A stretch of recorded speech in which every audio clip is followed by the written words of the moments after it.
प्यारे बच्चों, वंदे मातरम। कक्षा 12 के सिलेबस में, पाठ्यक्रम में,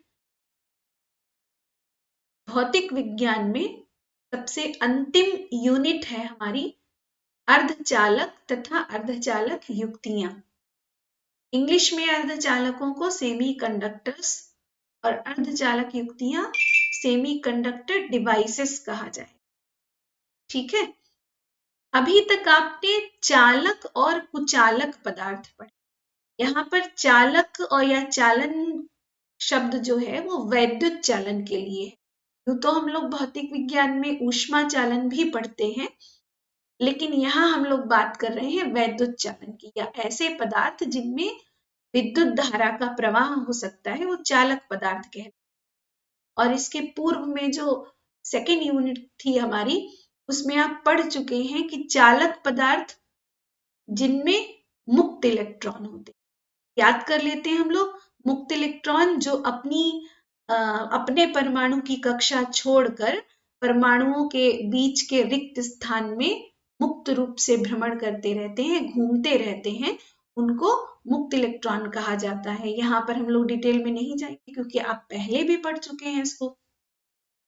ठीक है, तो चालक पदार्थों में वैद्युत चालन, यहाँ पर देखिए बीच में क्या लिखा हो, ऑल मेटल्स, सभी प्रकार की जितनी भी धातुएं हैं वो सभी चालक हैं। ठीक है, तो चालक पदार्थ कौन हुए? जिनमें मुक्त इलेक्ट्रॉनों की संख्या अधिक होती है या बहुत ज्यादा होती है। यही मुक्त इलेक्ट्रॉन जो होते हैं वो विद्युत धारा प्रवाहित करने के लिए उत्तरदायी होते हैं, यानी कि इन्हीं के द्वारा चालक पदार्थों में विद्युत धारा प्रवाहित होती है।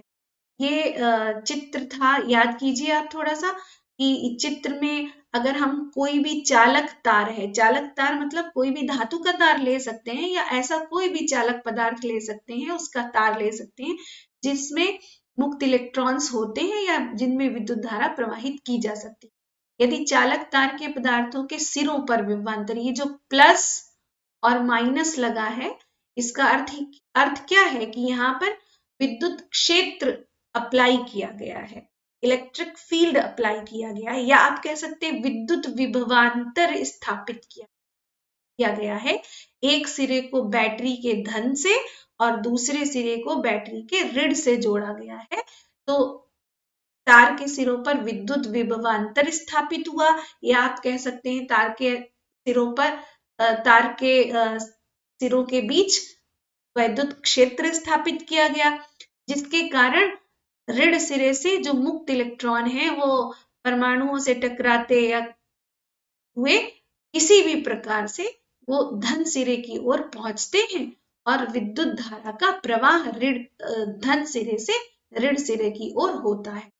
ये पूरी एक प्रोसेस थी जिसमें ये समझाया, हम सभी ने ये समझा कि किसी भी चालक में विद्युत धारा का प्रवाह किस प्रकार से होता है। इसे एक बार देख लेते हैं कि मुक्त इलेक्ट्रॉन्स जो होते हैं, जैसे ही आप मुक्त इलेक्ट्रॉन्स साधारणतः अनियमित गति करते हैं सामान्य रूप से, लेकिन अगर किसी भी तार के सिरों पर विद्युत विभवांतर स्थापित किया जाए, अर्थात तार के सिरों को, एक सिरे को धन से और दूसरे सिरे को बैटरी के ऋण से जोड़ दिया जाए, तो ऋण सिरे से मुक्त इलेक्ट्रॉन धन सिरे की ओर बहना प्रारंभ कर देते हैं और इस प्रकार से वो विद्युत धारा का निर्माण करते हैं। विद्युत धारा की जो दिशा है वो फॉर द कन्वीनियंस यानी सुविधा के लिए धन सिरे से ऋण सिरे की ओर ली गई है, जो कि विद्युत क्षेत्र की दिशा को धन सिरे से ऋण सिरे की ओर माना गया। ठीक है, तो इलेक्ट्रॉनों के प्रवाह की विपरीत दिशा होती है विद्युत धारा की दिशा और वैद्युत क्षेत्र की दिशा, धन सिरे से ऋण सिरे की। ठीक है, तो मुक्त इलेक्ट्रॉन सभी धातुओं में उपस्थित होते हैं, हर टेम्परेचर पर उपस्थित होते हैं, लेकिन सामान्य रूप से वो अनियमित गति करते हैं। जो ही तार के सिरों पर वैद्युत विभवांतर स्थापित होगा, ये मुक्त इलेक्ट्रॉन ऋण सिरे से धन सिरे की ओर एक बल का अनुभव करते हैं, जिसे वैद्युत बल कहा जाता है, और इनका जो पॉजिटिव सिरा है चालक पदार्थ का वो इलेक्ट्रॉनों को अपनी ओर आकर्षित करता है और इलेक्ट्रॉन वैद्युत धारा का निर्माण करता है। ये तो पूरी मैकेनिज्म हुई कि चालक पदार्थों में विद्युत धारा किस प्रकार से बहती है। बहुत डिटेल में हम लोग नहीं जाएंगे क्योंकि ये सारा कुछ आप सेकेंड यूनिट में पढ़ चुके हो। ठीक है, अब ध्यान से यहाँ पर इसको हम लोग रिवाइज कर लेते हैं सूत्र को। जे धारा घनत्व है, J is equals to sigma E, sigma जहां पर वैद्युत चालकता है। जो पदार्थ जिस प्रकार जितना अधिक वैद्युत धारा का प्रवाह आसानी से होने देगा उसकी वैद्युत चालकता अधिक होगी। Sigma is the symbol of electrical conductivity, इसको हम वैद्युत चालकता का प्रतीक है, और ई वैद्युत क्षेत्र है। ठीक है, या वैद्युत क्षेत्र की तीव्रता भी कह सकते हैं। तो J is equals to I upon A आपको पहले से ही मालूम है। ठीक है, J धारा घनत्व है जिसकी वैल्यू आई अपॉन ए होती है। यहाँ मुख्य रूप से हम सिग्मा पे फोकस करेंगे। सिग्मा अर्थात वैद्युत चालकता, जो भी चालक पदार्थ अपने में से वैद्युत धारा को आसानी से प्रवाहित होने देगा उसकी वैद्युत चालकता अधिक होगी। तो वैद्युत चालकता पे अधिक फोकस करना है। ठीक है, ध्यान देने वाली बात यहाँ पर ये है। और आसानी से कौन प्रवाहित होने देते हैं, कौन से पदार्थ प्रवाहित होने देते हैं वैद्युत धारा? जिनका प्रतिरोध कम होता है। तो प्रतिरोधकता और वैद्युत चालकता में व्युत्क्रमानुपात का संबंध होता है। ये बात हम बहुत अच्छे से समझें। ये सिग्मा वैद्युत चालकता है और रो प्रतिरोधकता है। प्रतिरोधकता का दूसरा नाम विशिष्ट प्रतिरोध भी है। तो जिन पदार्थों में वैद्युत प्रतिरोध अधिक होगा, देखिए मैथमेटिकली भी यहाँ पर व्युत्क्रमानुपात का संबंध, वैद्युत चालकता व्युत्क्रमानुपाती है विद्युत प्रतिरोधकता की। Sigma is equals to 1 upon rho.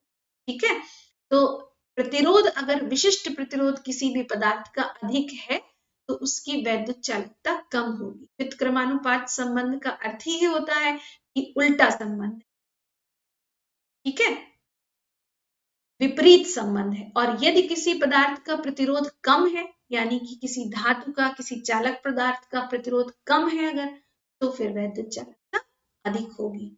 ठीक है, तो सिग्मा सिंबल याद कर लीजिए वैद्युत चालकता का है और रो विशिष्ट प्रतिरोध का सिंबल है तथा अर्थात प्रतिरोधकता का है, और इन दोनों में व्युत्क्रमानुपात का संबंध है। चौथे पॉइंट पर, चौथा पॉइंट क्या है? ताप बढ़ाने पर चालकों का प्रतिरोध बढ़ने के कारण उनकी वैद्युत चालकता घटती है। इसको पुनः फिर से रिवाइज कर लेते हैं। चूंकि प्रतिरोध समानुपाती होता है विशिष्ट प्रतिरोध के, विशिष्ट प्रतिरोध जिसका अधिक होगा, जिस पदार्थ का, उसका प्रतिरोध अपने आप ही अधिक हो जाएगा। और विशिष्ट प्रतिरोध का फॉर्मूला क्या होता है? m upon n square tau. यहाँ पर टाउ क्या है? श्रांतिकाल।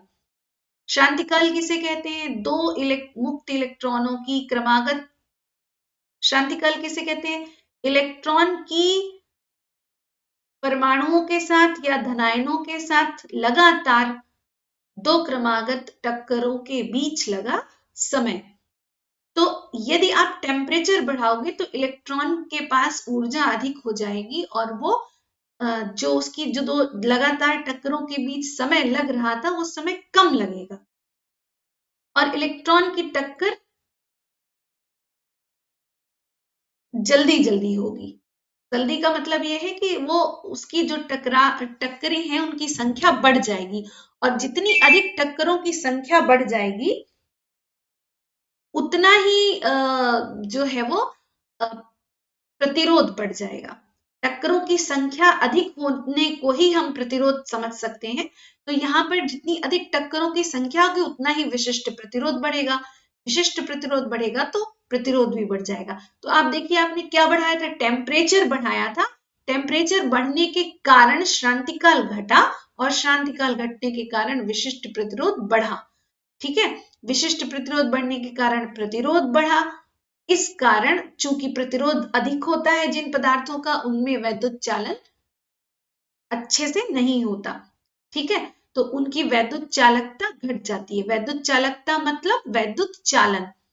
तो यदि वैद्युत चालन चालकता घट रही है, इसका अर्थ है कि विद्युत धारा ठीक प्रकार से या विद्युत धारा को बहने में कठिनाई का सामना करना पड़ता है। तो इस पूरी बात को एक छोटे से सेंटेंस में कह दिया गया है कि ताप बढ़ाने पर चालकों की, यहाँ ध्यान देने वाली बात है, चालकों का विशिष्ट प्रतिरोध बढ़ने के कारण वैद्युत चालकता घटती है। हमारा नेक्स्ट टॉपिक है कुचालक। ठीक है, कुचालक भी आप जानते हैं, ऐसे पदार्थ जिनमें वैद्युत चालन जिनमें नहीं होता उनको कुचालक पदार्थ कहते हैं। ये तो बात हो गई 8th क्लास के बच्चों की, ठीक है, और 8th से 10th तक के बच्चों की। अब मुक्त इलेक्ट्रॉन मॉडल क्योंकि आपने 12th क्लास में ही पढ़ा है, इस कारण मुक्त इलेक्ट्रॉनों के पदों में अगर आप पढ़ेंगे तो चूंकि कुचालक पदार्थों में मुक्त इलेक्ट्रॉनों की संख्या नगण्य अर्थात इतनी की जिसका कोई फर्क नहीं पड़ता, संख्या नगण्य होने के कारण विद्युत धारा प्रवाह नहीं होता जब तक उच्च वैद्युत क्षेत्र आरोपित ना किया, जब तक कि उच्च वैद्युत क्षेत्र आरोपित, ठीक है। उच्च वैद्युत क्षेत्र आरोपित कर देंगे तो एक आध घूमता घामता फ्री इलेक्ट्रॉन आ जाएगा कहीं से और वो टकराएगा तो बहुत सूक्ष्म जिसको कहेंगे वीक करंट बना सकता है, इसलिए ये बात कही गई है। साधारण परिस्थितियों में कुचालक पदार्थों में वैद्युत चालन नहीं होता क्योंकि उसमें मुक्त इलेक्ट्रॉनों की संख्या नगण्य होती। लास्ट जो है हमारा वो टॉपिक है अर्धचालक अर्थात सेमीकंडक्टर्स, ठीक है।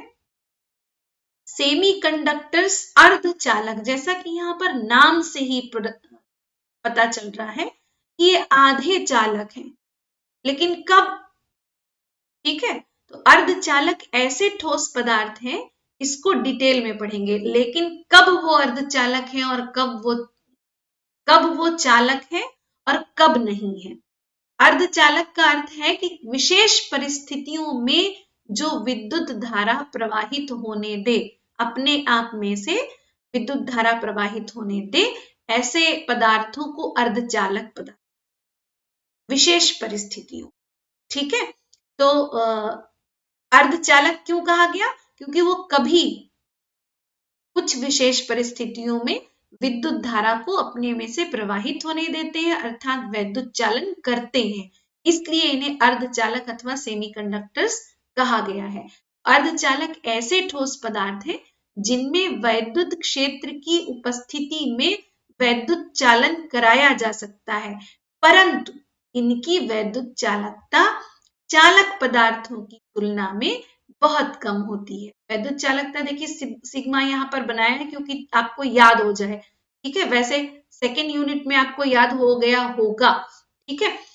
तो इनकी मतलब वैद्युत क्षेत्र की उपस्थिति में वैद्युत चालन कराया जा सकता है, परंतु शर्त है इनकी वैद्युत चालकता चालक पदार्थों की तुलना में बहुत कम होती है, यानी कि ये बहुत वीक करंट देते हैं। एग्जाम्पल्स आवर्त सारणी में अधातु हैं ये दोनों, सिलिकॉन और जर्मेनियम, ये दोनों अर्धचालक पदार्थ हैं, ठीक है। सिलिकॉन SI प्रतीक चिन्ह है और जर्मेनियम GE प्रतीक चिन्ह है, ठीक है। ये बोर्ड परीक्षा में 1 नंबर का क्वेश्चन पूछा जाता है, इन्हीं दो अर्धचालक पदार्थों के नाम बताइए, तो आप बता सकते हैं सिलिकॉन एंड जर्मेनियम। अब देखिए सिलिकॉन की विशेषता क्या है, सिलिकॉन की वैद्युत चालकता धात्विक चालकों से लगभग 10 की घात 11 गुना कम होती है, मतलब कितनी कम होती है, 10 की घात 11 गुना, ठीक है।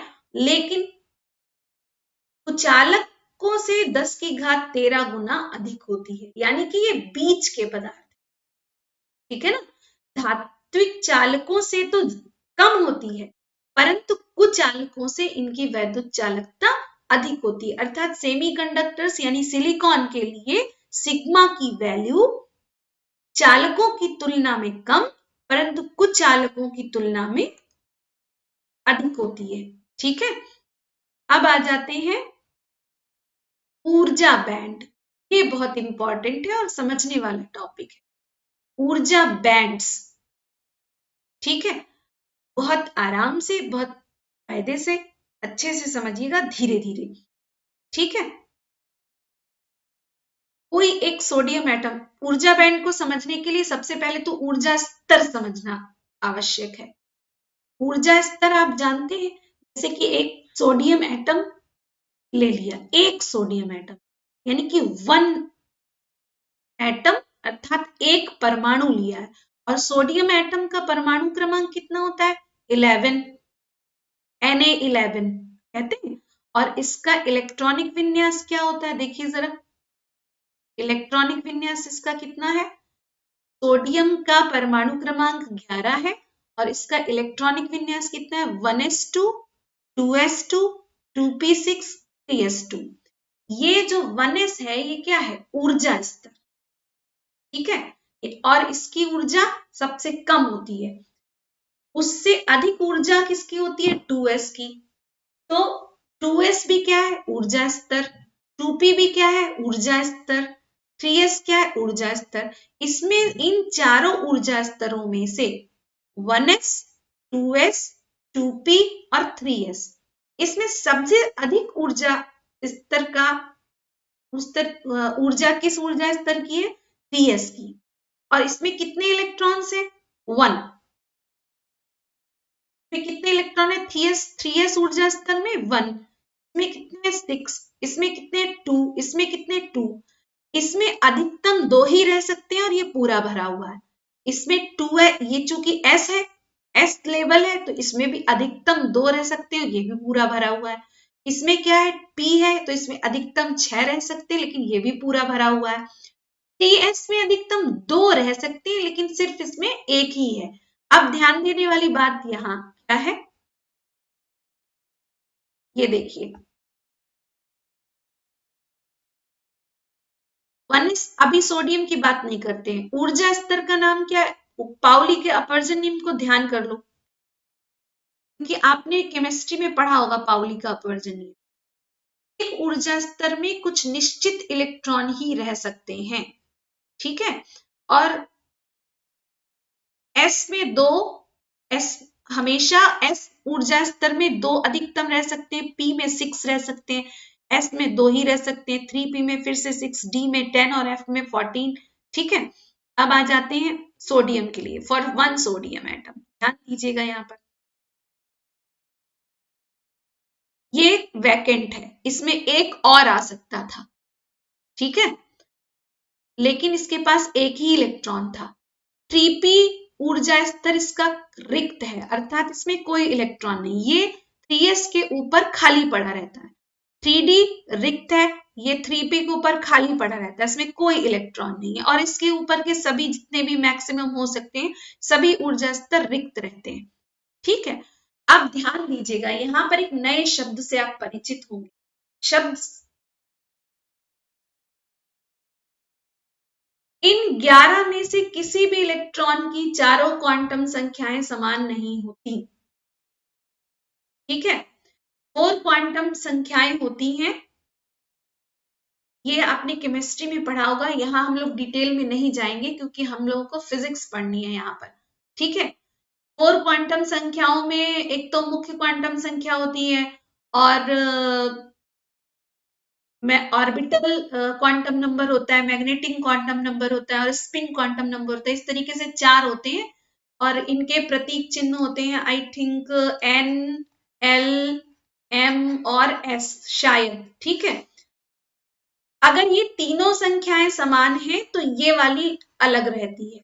मतलब कुल मिलाकर अर्थ ये है कि 4 क्वांटम संख्याएं जो होती हैं केमिस्ट्री में किसी भी एक इलेक्ट्रॉन के लिए, तो ये चारों क्वांटम संख्याएं किसी भी इलेक्ट्रॉन की इक्वल नहीं होंगी, ठीक है। तो इन चारों क्वांटम संख्याओं को मिलाकर कहते हैं कि क्वांटम स्टेट। तो कोई, ये जो सोडियम में 11 इलेक्ट्रॉन्स हैं, यहां पर इलेक्ट्रॉन 2, इसमें 2, 2p में 6 और 3s में 1। ये कितने टोटल इलेक्ट्रॉन्स हो गए? 11 इलेक्ट्रॉन्स हो गए। इन 11 के 11 इलेक्ट्रॉन्स की सभी क्वांटम संख्या, चारों 11 के 11 जो इलेक्ट्रॉन्स हैं, कोई भी इलेक्ट्रॉन ऐसा नहीं होगा जिसकी चारों क्वांटम संख्याएं सेम हो। तो हम ये कहेंगे यहां पर कि 11 इलेक्ट्रॉन्स मींस 11 क्वांटम स्टेट्स, क्योंकि इनमें से 3 अगर सेम होंगी तो भी चौथी, कोई भी एक चौथी वो अलग अवश्य होगी। यदि आपने केमिस्ट्री में इन चारों क्वांटम संख्याओं को निकालना सीखा है तो आप इन 11 क्वांटम संख्या 11 इलेक्ट्रॉन्स की क्वांटम संख्याओं को निकाल कर देख सकते हैं। हर इलेक्ट्रॉन की हर इलेक्ट्रॉन की चारों क्वांटम संख्याएं सेम नहीं होंगी।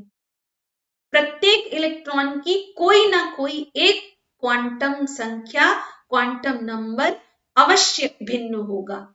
इसलिए कहा जाता है कि 11 electrons means 11 quantum states. Quantum states भिन्न भिन्न है 11 इलेक्ट्रॉन्स की, क्योंकि उनमें क्वांटम स्टेट्स मतलब 4 क्वांटम नंबर्स। 4 क्वांटम नंबर्स में एक तो भिन्न होगा ही। अब चूंकि एक भिन्न है यानी कि 11 डिफरेंट क्वांटम स्टेट्स होंगी। ध्यान दीजिएगा, एक सोडियम एटम में 11 इलेक्ट्रॉन्स अर्थात 11 डिफरेंट क्वांटम स्टेट्स, क्योंकि प्रत्येक इलेक्ट्रॉन की क्वांटम स्टेट अलग है। यदि उनकी 3 क्वांटम संख्याएं बराबर होंगी तो कोई एक क्वांटम संख्या ऐसी होगी जो भिन्न होगी। इस कारण 11 क्वांटम स्टेट्स होंगी एक सोडियम एटम के अंदर 11 इलेक्ट्रॉन्स होने के कारण। ठीक है, तो यहां पर एक शब्द याद कर लीजिए, 11 इलेक्ट्रॉन्स अर्थात 11 क्वांटम स्टेट्स। ठीक है, 11 इलेक्ट्रॉन्स अर्थात 11 क्वांटम स्टेट्स। ठीक है, ये सिर्फ एक सोडियम एटम के लिए की बात हुई। यहां पर सिर्फ कितने सोडियम एटम्स की बात हो रही है? एक सोडियम एटम, ठीक है, सिर्फ एक। अब आते हैं बैंड्स पर, जो कि बहुत ही इंपॉर्टेंट है। ठीक है,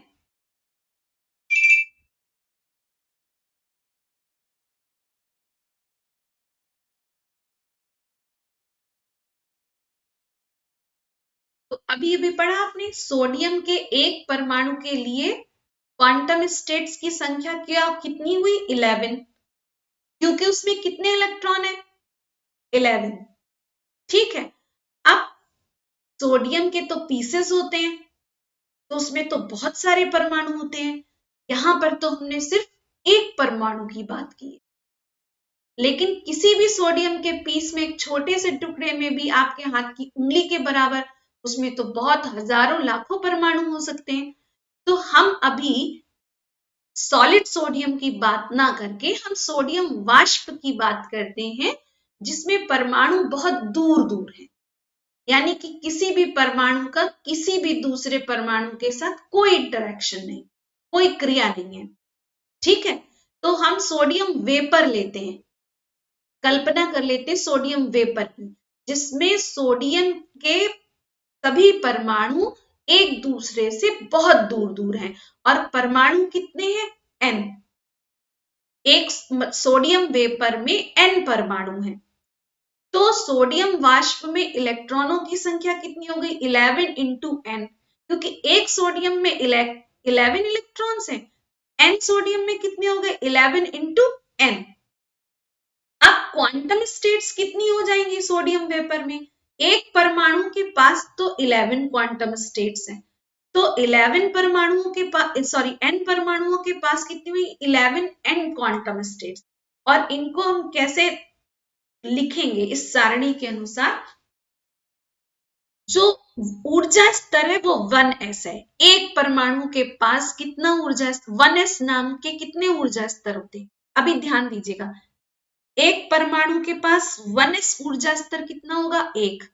लेकिन अब वेपर में परमाणुओं की संख्या n है, तो सभी परमाणुओं का 1s ऊर्जा स्तर लोगे तो उसकी संख्या कितनी हो जाएगी? n। ये कल्पना की बात है, जो जिसकी जितनी अच्छी कल्पना शक्ति उतना अच्छा वो इमेजिन कर लेगा और उसको उतना अच्छे से समझ में भी आएगा। ठीक है, ध्यान दीजिएगा, एक परमाणु में 1s ऊर्जा स्तर कितना होता है? एक ही तो होता है। अब आपके सोडियम वेपर में यानी कि सोडियम वाष्प में कितने परमाणु हैं? n। तो 1s ऊर्जा स्तरों की संख्या कितनी हो गई? n। और एक 1s में कितने इलेक्ट्रॉन्स रहते हैं? 2। तो क्वांटम स्टेट्स कितनी हो गई? 2n। ठीक है ना? और प्रयुक्त क्वांटम स्टेट सोडियम के लिए 2n। क्यों? क्योंकि दोनों इलेक्ट्रॉन्स भरे हुए हैं। 1s बैंड पूरा, 1s ऊर्जा स्तर पूरा भरा हुआ है सभी सोडियम परमाणुओं का। जितने सोडियम परमाणु हैं, n सोडियम परमाणु हैं, तो सभी n सोडियम परमाणुओं का 1s ऊर्जा स्तर, उसमें कितने इलेक्ट्रॉन्स हैं? 2। तो 2 का गुणा कर दिया, तो कितनी क्वांटम स्टेट्स हो गई? 2n। ठीक है, अब आ जाइए 2s में। सभी सोडियम एटम में 2s ऊर्जा स्तर, एक सोडियम एटम में 2s ऊर्जा स्तर कितने होते? एक। n सोडियम एटम है तो n हो गए, लेकिन 2s में इलेक्ट्रॉन्स कितने हैं? 2। तो क्वांटम स्टेट्स कितनी हो गई? 2n।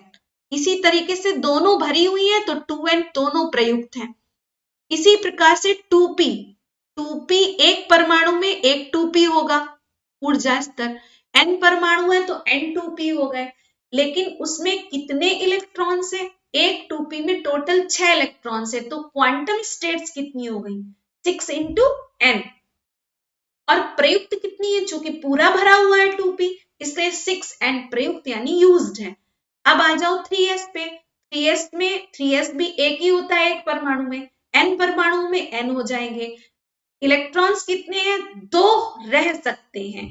ये वाला जो कॉलम है वो कुल क्वांटम स्टेट्स कितनी हो सकती है? 2 हो सकती है, लेकिन 3s में इलेक्ट्रॉन कितना? एक ही है।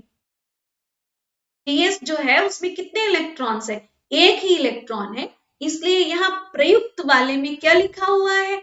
n लिखा हुआ है, यानी कि 1n। आप चाहे तो यहाँ पर 1n, क्योंकि इसमें एक ही फिल है।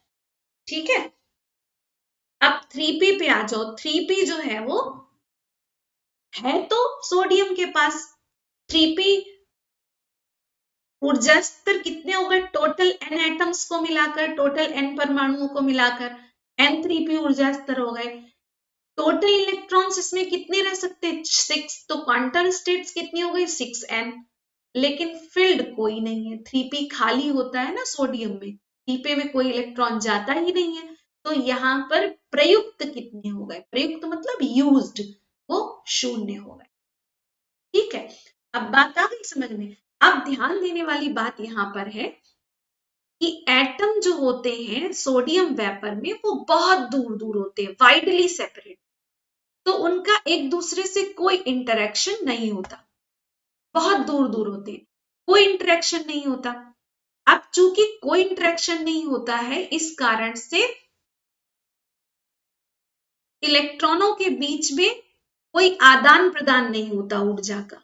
ठीक है, लेकिन जब कभी भी इनको कोई किसी भी प्रकार से, जब ये एटम्स पास पास होते आते हैं, जैसे सभी एटम्स बहुत दूर दूर हैं, तो इनका जो आउटर इलेक्ट्रॉन होगा इसमें कोई इंटरेक्शन नहीं होता, लेकिन जब ये पास में आते हैं तो इनका जो बाहरी इलेक्ट्रॉन्स होते हैं, जो 3s में एक इलेक्ट्रॉन है ना, और सभी एटम्स के पास 3s में एक इलेक्ट्रॉन, तो ये जब पास पास आते हैं तो बाह्य कक्षाओं में आपस में क्रिया होती है, इंटरेक्शन होता है।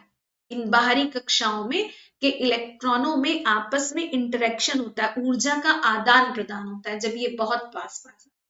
चूंकि हम लोगों ने शुरुआत में वाष्प की कल्पना की थी, तो वाष्प में तो परमाणु बहुत दूर दूर थे, तो बाह्य जो ऑर्बिट होता है, बाह्य ऊर्जा स्तर होता है, उसके इलेक्ट्रॉनों के बीच कोई इंटरेक्शन नहीं होता, यानी क्रिया नहीं होती। लेकिन जब किसी भी विधि से जब ये पास पास आते हैं, तो ये बाह्य कक्षा के जो इलेक्ट्रॉन्स है, इनमें इंटरेक्शन होता है, क्रिया होती है। और जब क्रिया होती है तो कुछ इलेक्ट्रॉनों की ऊर्जा बहुत बढ़ जाती है।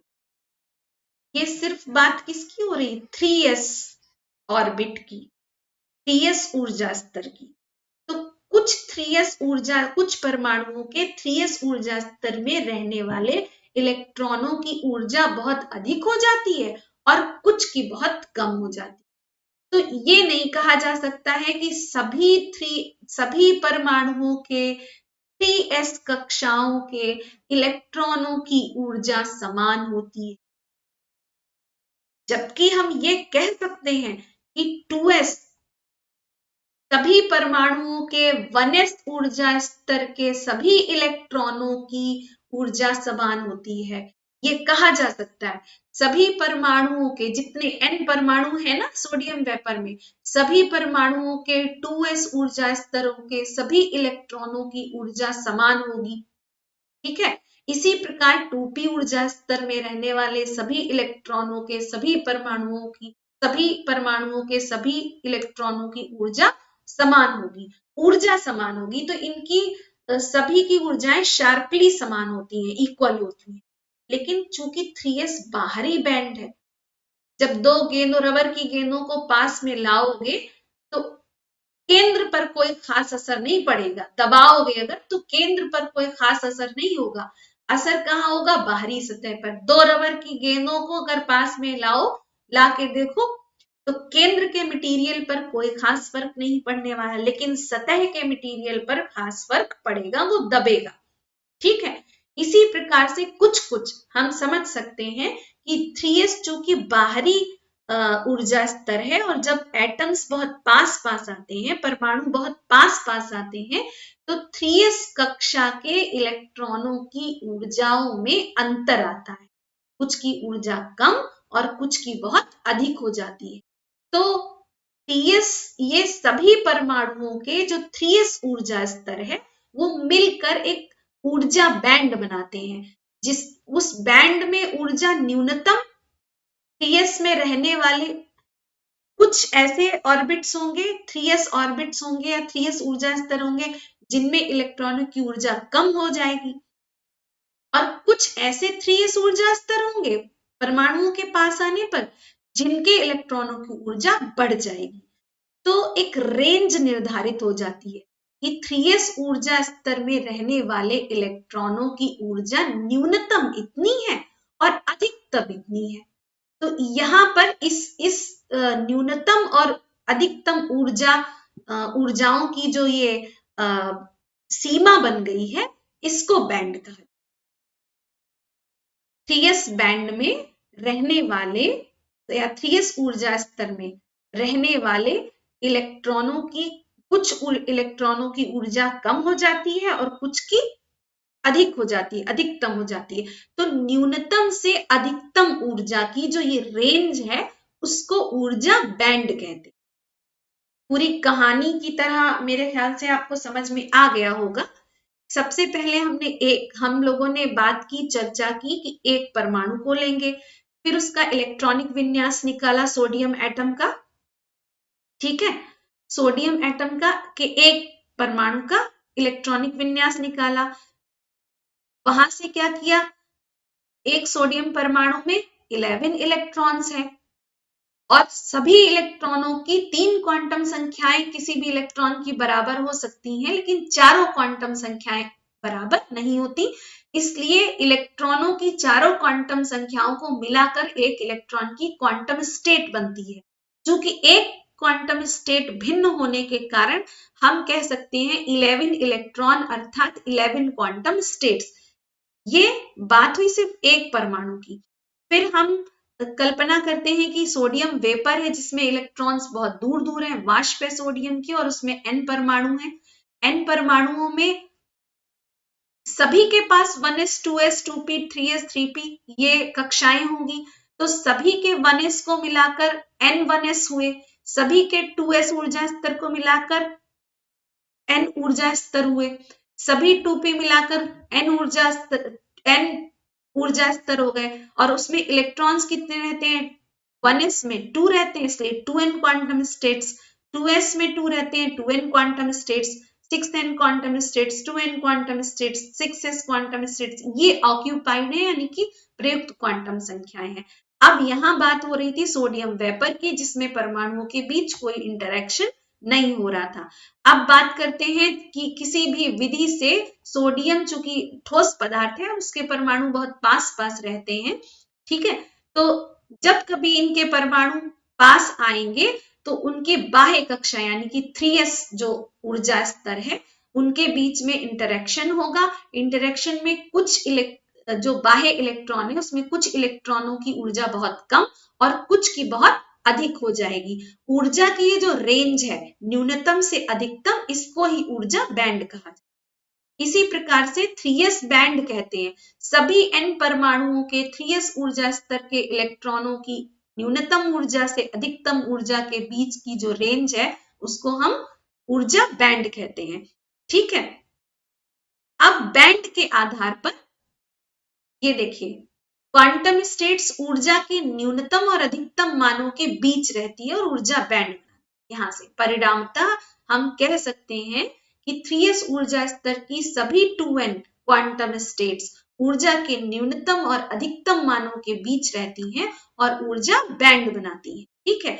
अब ऊर्जा बैंड के आधार पर ये देखिए, सोडियम एटम के को ऊर्जा बैंड के आधार पर सभी 1s ऊर्जा स्तरों को मिलाकर, n परमाणु थे ना सोडियम एटम में, तो सभी n परमाणुओं के 1s ऊर्जा स्तर को मिलाकर 1s बैंड बनेगा जो कंप्लीटली फिल्ड है, यानी कि कुल 2n स्टेट्स है और प्रयुक्त 2n है। n में हम 2 का गुणा क्यों कर रहे हैं, क्योंकि एक 1s ऑर्बिट में 2 इलेक्ट्रॉन रहते हैं, तो n 1s ऑर्बिट्स में कितने इलेक्ट्रॉन्स रहेंगे, 2 into n, ठीक है। इसी तरह से सभी 2s ऊर्जा स्तरों को मिलाकर 2s बैंड बनेगा, सभी n परमाणुओं को, सभी n परमाणुओं के 2s बैंड को मिलाकर 2s ऊर्जा स्तर को मिलाकर 2s बैंड बनेगा। इसी प्रकार से सभी n परमाणुओं के 2p ऊर्जा स्तर को मिलाकर 2p बैंड बन जाएगा। ठीक इसी प्रकार से सभी n परमाणुओं के 3s ऊर्जा स्तर को मिलाकर 3s बैंड बन जाएगा, जो कि हाफ फिल्ड है। हाफ फिल्ड क्यों दिखाया गया है, क्योंकि 3s बैंड में एक इलेक्ट्रॉन 3s ऊर्जा स्तर में एक इलेक्ट्रॉन रहता है, और यहाँ पर ये 3s बैंड है, यानी कि सभी परमाणु सभी n परमाणुओं के 3s ऊर्जा स्तर को मिलाकर बनाया गया है, जिसको आधा भरा गया है। और आधा क्या है, ये रिक्त है। ये किसकी बात हो रही है, सोडियम की, सोडियम, ठीक है। अब इसी बैंड थ्योरी के आधार पर चालकों, कुचालकों और अर्धचालकों को बांटा गया। मेरे ख्याल से बैंड आपको अब ठीक प्रकार से समझ आ गया।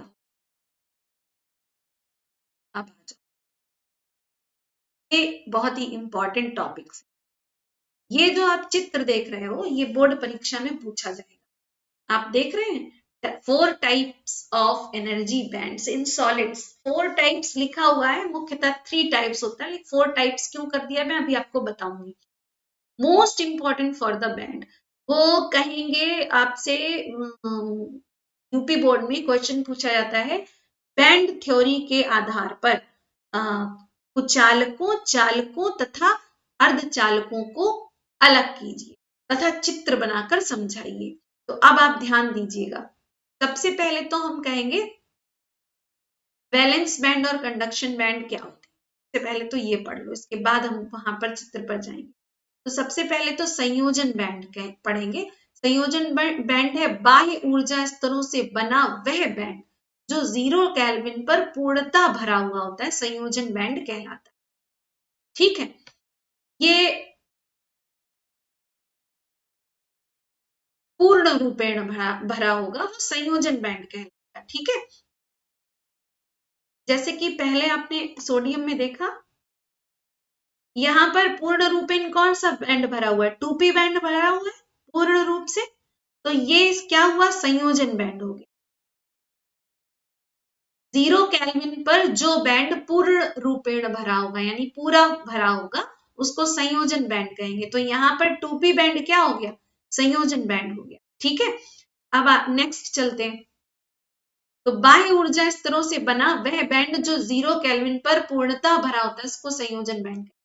मुख्य रूप से फिर आ जाओ चालन बैंड पे।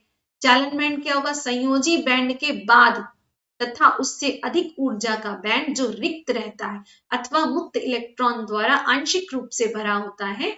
चालक पदार्थों में यह आंशिक रूप से भरा होता है, जबकि 0 केल्विन पर अर्धचालकों में पूर्ण रूपेण रिक्त। ध्यान दीजिए, अभी आपने सोडियम को देखा था, फिर से चलते हैं। ये रिक्त है, रिक्त या आंशिक रूप से भरा। तो यहां आंशिक रूप से भरा है क्योंकि सोडियम कैसा है? चालक पदार्थ है। सोडियम क्या है? चालक धातु है, इसलिए चालक है, वैद्युत चालक है।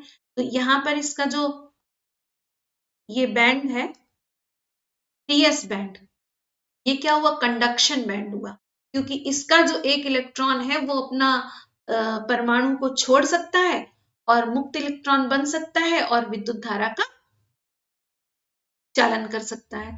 तो ये जो बैंड हुआ सोडियम के लिए 3s बैंड, ये कंडक्शन बैंड है क्योंकि ये आंशिक रूप से भरा है और आंशिक रूप से रिक्त है।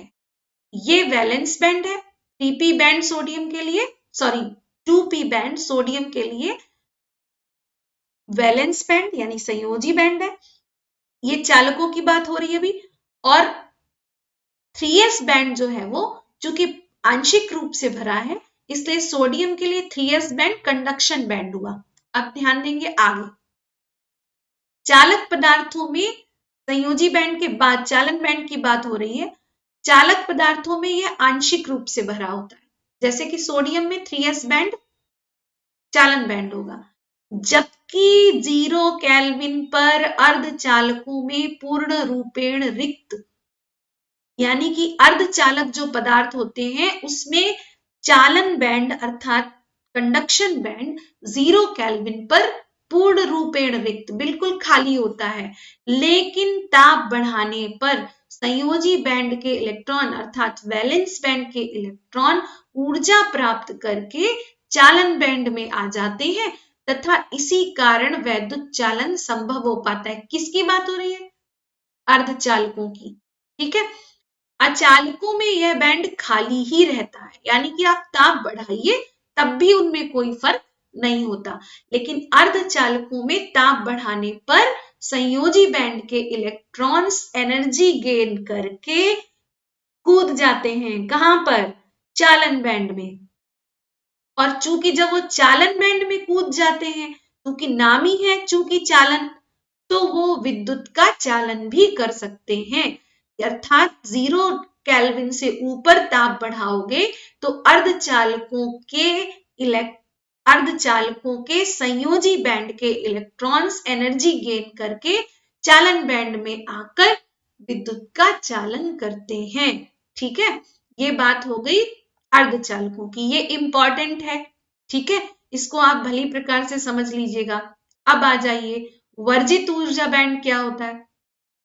चालन बैंड निश्चित रूप से संयोजी बैंड की ऊर्जा कम और चालन बैंड की ऊर्जा अधिक होती है। ठीक है, क्योंकि संयोजी बैंड से इलेक्ट्रॉनों को चालन बैंड में जाने के लिए ऊर्जा चाहिए, जैसा कि अभी आपने पढ़ा कि अर्धचालकों का ताप अगर 0 केल्विन से ऊपर बढ़ाते हैं आप तो संयोजी बैंड का इलेक्ट्रॉन ऊर्जा पाकर चालन बैंड में कूद जाता है।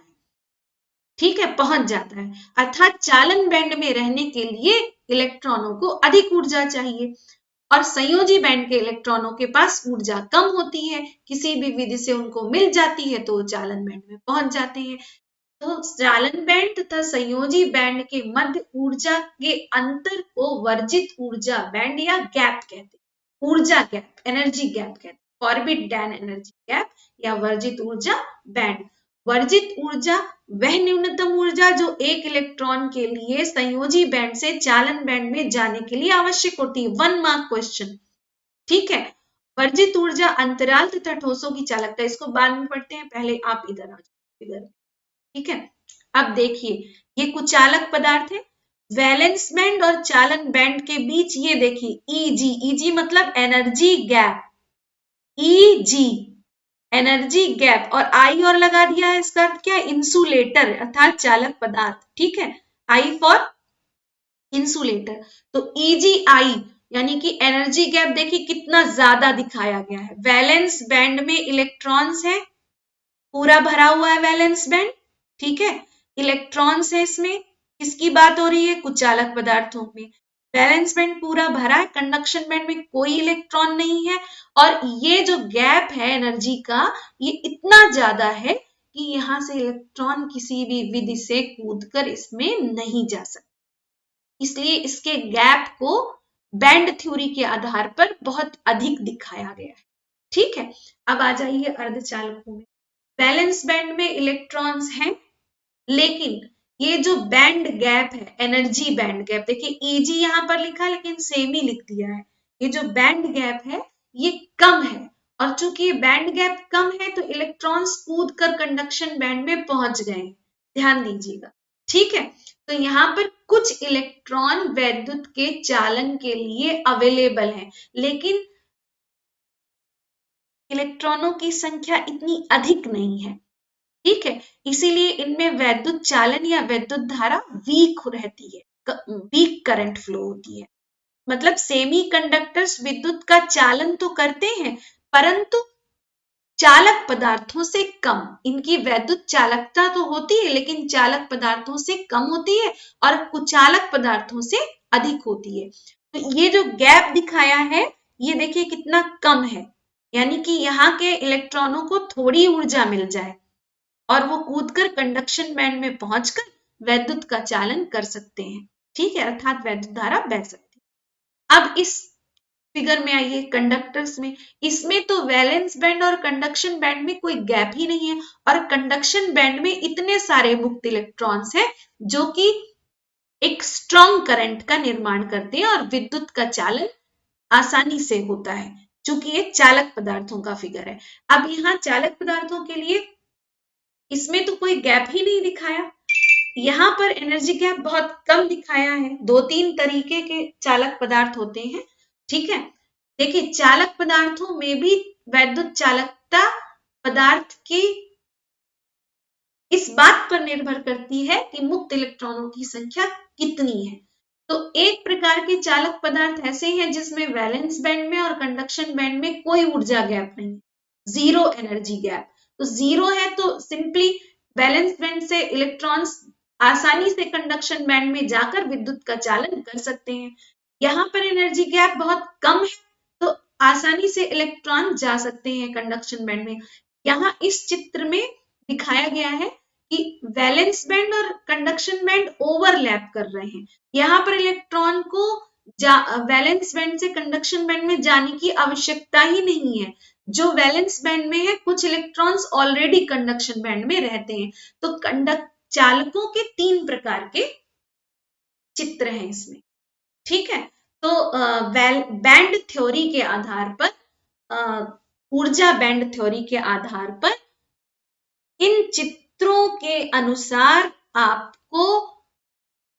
आपसे यदि बोर्ड में प्रश्न पूछा जाता है कि बैंड थ्योरी के आधार पर आप कुचालक, अर्धचालक तथा चालक में भेद कीजिए, तो आप ये चित्र यदि बना देंगे तो आपको फुल मार्क्स मिलेंगे, ठीक है। अब आ जाते हैं वैद्युत चालकता, वर्जित ऊर्जा अंतराल तथा ठोसों की वैद्युत चालकता। देखिए जिसमें एनर्जी गैप अधिक होगा उसकी चालकता कम होगी। तो एनर्जी गैप सबसे अधिक इंसुलेटर में था, ठीक है, इसलिए इंसुलेटर की वैद्युत चालकता सबसे कम है। उसके बाद सेमीकंडक्टर में एनर्जी गैप थोड़ा कम हुआ तो उसकी वैद्युत चालकता थोड़ी बढ़ गई। इसी प्रकार से सबसे अधिक वैद्युत चालकता किसकी है, कंडक्टर्स की, क्योंकि सबसे कम एनर्जी गैप किसमें है, कंडक्टर्स में, चालकों में, ठीक है। और एक एक नंबर का क्वेश्चन और पूछा जाता है कि सिलिकॉन में बैंड गैप यानी ऊर्जा गैप कितना होता है, 1.1 इलेक्ट्रॉन वोल्ट, और जर्मेनियम में ऊर्जा गैप कितना होता है, 0.7 इलेक्ट्रॉन वोल्ट। ये एक एक नंबर के बोर्ड परीक्षा के प्रश्न हैं, इनको आप याद कर लें, इंपॉर्टेंट। लेकिन ये किस पे होता है, 0 डिग्री केल्विन पे, ठीक है। तो हम यहाँ पर कह सकते हैं ये जो अर्धचालक है, ये जो एनर्जी गैप है, इस सिलिकॉन के लिए 1.1 है और जर्मेनियम के लिए 0.7 है। अर्थात वैलेंस बैंड के, सिलिकॉन के वैलेंस बैंड के जो इलेक्ट्रॉन है, अगर बाहर से उनको कहीं 1.1 इलेक्ट्रॉन वोल्ट की एनर्जी मिल जाती है तो वो कूद कर वैलेंस बैंड से कंडक्शन बैंड में पहुंच जाते हैं। इसी तरह से जर्मेनियम के जो इलेक्ट्रॉन्स हैं वैलेंस बैंड के, यदि उनको कहीं से 0.7 इलेक्ट्रॉन वोल्ट की एनर्जी मिल जाती है तो वो वैलेंस बैंड से कूद के कहाँ जाते हैं, कंडक्शन बैंड में, और वैद्युत का चालन करते हैं, ठीक है। नोट्स आपको व्हाट्सएप ग्रुप पे मिल जाएंगे, ठीक है। आज के लिए टाटा।